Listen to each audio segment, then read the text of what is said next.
How long do you go for? Because I could tell a story, like about my situation with, or one of my negative experiences. Yeah. I don't know if you have a time limit or not, but No, we just run until the computer shuts off. there you go. Well, no, as far as saying like psychedelics can be dangerous, and a story that I'll tell often, like I told it on that Awfully Irish podcast that I did the other day. Oh, cool. Is that because somebody they had on talked about salvia and smoking salvia, and they said apparently he was, I don't know, he was gone for 8 years or something. Like I'd never heard anything like that before, but Like he was like living another life. Yeah. In the experience. Ryan and I had heard Ari Schaefer, I think, a comedian, saying how he had smoked salvia and lived a life for 30 years. it was something like that type of comment. But Crazy. so here's my salvia story is that in my early 20s, I worked at an herb shop in Florida, and adjacent to the herb shop was a head shop. And at this time, you could get all kinds of psychedelics legally. You could buy dried salvia in their extract form too.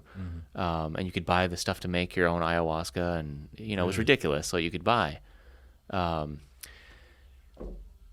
so I had acquired some, I think it was like a 45X, so for people who don't know, what they're doing is they're concentrating these leaves, and it's really making it a super strong drug at that point. Yeah, right? salvia is already one of the most potent. Yeah, it is the most 45 times that experience. Yeah, I mean, this is what we do too. Why do human beings have to like just put the pedal to the floor on everything? Like, Yeah. But so I always tell the story like, I smoked this stuff and had a terrible trip, and like it feels like your body is ripped out of your soul is ripped out of your body, and you go to another dimension and all this stuff. All that to say, years later, I learn about like what the native peoples actually do is they're chewing the leaves, and you're getting a slower absorption through the mucosa in your mouth, and it's a much more gentle experience. And in that tradition, they consider to be burning the plant is considered like an insult. Like you don't want to do that.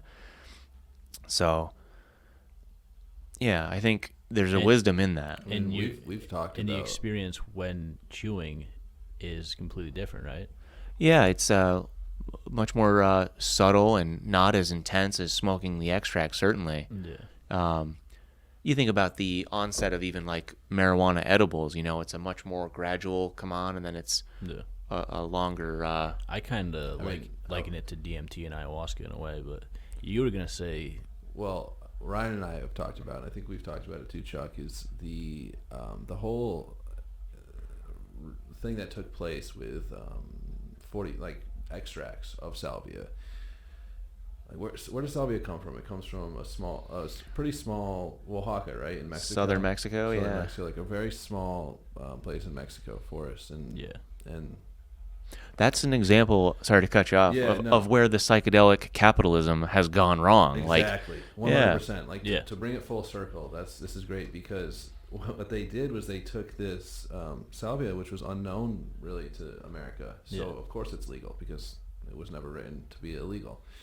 And they extract it, like you just said, 45 times. Like that is, first of all, salvia, like you were saying, is one of the most potent psychedelics, except for like natural psychedelics. LSD is a synthetic psychedelic, and that's more potent, per microgram or per weight or whatever. But I'm pretty sure salvia is the most potent psychedelic. So, and to take it and then even I've heard even a 5 or 10x smoking that is extremely jarring and bizarre. So I'm really glad that you talk about your experience, because I've never done salvia in high school. I was scared of it, and I can imagine if I did, I don't know what my mind would have made it, like how I would have made sense of that. And I'm glad I didn't. So I'm glad that you. Dude, to me, it sounds like it's by design. Like, think about how in high school people were smoking salvia, having terrifying experiences, and never doing it again. Like, imagine if instead the introduction to America was chewing the leaves, and kids in high school were chewing the leaves, having transformative experiences, and it was really positive. Like, almost having the 45X is in a way just terrifies people from it, and it makes it this fringe thing that this is not a healthy medicine. This is just like something only weird people would do, or people that like hate themselves, like masochistic type people. And it's like I never tried it too, because I saw people have terrible experiences, and I'm glad I never did. But it's just, I wonder how it would have been different if it was introduced in another way. Oh yeah. And at that time, that was early 2000s, like the height of the war on drugs. No, not the height of it, but like the war on drugs was still pretty much, yeah. And it's like, if kids were having transformative experiences with this natural plant, you know, that would have shook things up so much to a point that was like, probably be dangerous, you know? Well, and if there had been like a structure to introduce them and talk to, like, this is when you would do such a thing, you know, there's, you know, it's not for partying. Like, it's just like you have a problem and like you chew some leaves and you contemplate it and like lay there on the floor and think about it. Yeah.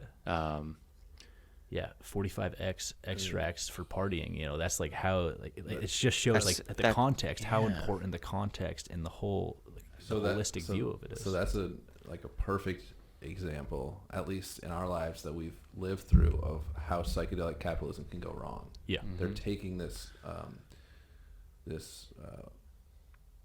what's the word I'm looking for? You guys said it earlier, but this substance that is very, to the place it comes sacred. from. Sacred. This very sacred plant medicine. And they're manipulating it in a way for profit. And I'm against that 100%.